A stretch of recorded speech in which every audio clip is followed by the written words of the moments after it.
Autre soutien, les marchés financiers.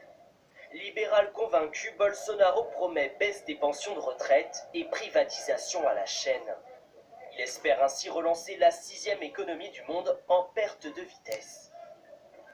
Face à lui, le candidat du parti travailliste, Fernando Haddad, semble avoir peu de chance.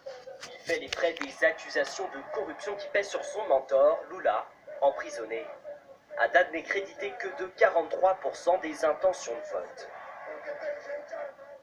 Avec nous, Gaspard Estrada, bonsoir, vous êtes politologue spécialiste de l'Amérique latine. Est-ce que Bolsonaro peut encore perdre dimanche?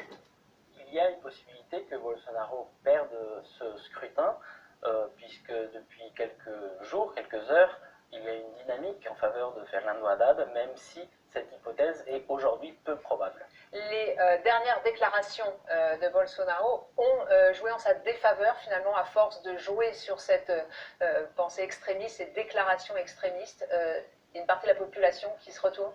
Sans aucun doute, Jair Bolsonaro a déclaré dimanche qu'il promettait aux militants de gauche soit la prison ou l'exil.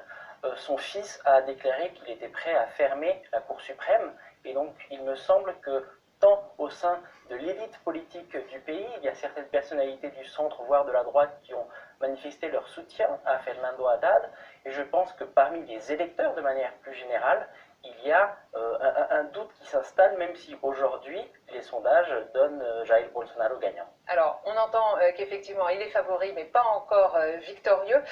Pourquoi est-ce que Fernando Haddad n'arrive pas, justement, dans cette entre-deux tours, à présenter un front républicain?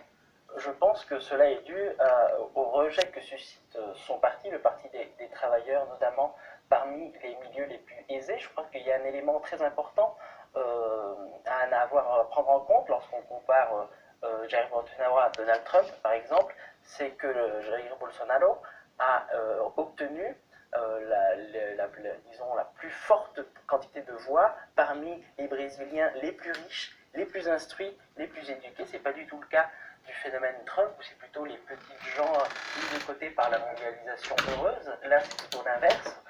Ce qui a été assez étonnant, c'est que dans les derniers jours de campagne, c'est plutôt les couches les plus pauvres qui ont commencé à voter pour Bolsonaro, et c'est là où va se jouer ce deuxième scrutin. Et est-ce que Bolsonaro, s'il est élu, aura une majorité pour gouverner? Non. Ça, c'est une vraie question aussi. Non, c'est une question qui existe toujours au Brésil. Les présidents sont toujours minoritaires compte tenu du régime politique en cours au Brésil. Et c'est pour cela que si Bolsonaro est élu, il devra faire face à ces mêmes méthodes et aux mêmes difficultés pour construire une majorité qui inclut la corruption. C'est ce qu'on a pu voir ces dernières années. Avec qui il peut gouverner finalement? Avec qui il peut trouver cette majorité? Avec des députés conservateurs qui sont en progression lors de ce dernier scrutin, mais malgré tout, il devra faire des concessions. Et au Brésil, on l'a vu ces 30 dernières années... Des concessions, ça veut dire adoucir un peu son programme Oui, ou voire mais procéder à un mécanisme de corruption, comme cela a eu lieu avec des présidents de droite comme de gauche. Dernière question, le Brésil était encore sous le régime d'une dictature militaire jusqu'en 1985. Là, pour vous, c'est une nouvelle épreuve qui se présente au pays, je le rappelle, 6e économie mondiale. Est-ce que ça peut être l'entrée des militaires à nouveau? Sans aucun doute, il y a une mise à l'épreuve démocratique aujourd'hui au Brésil. Les institutions souffrent de vrais problèmes. Cela ne date pas d'aujourd'hui.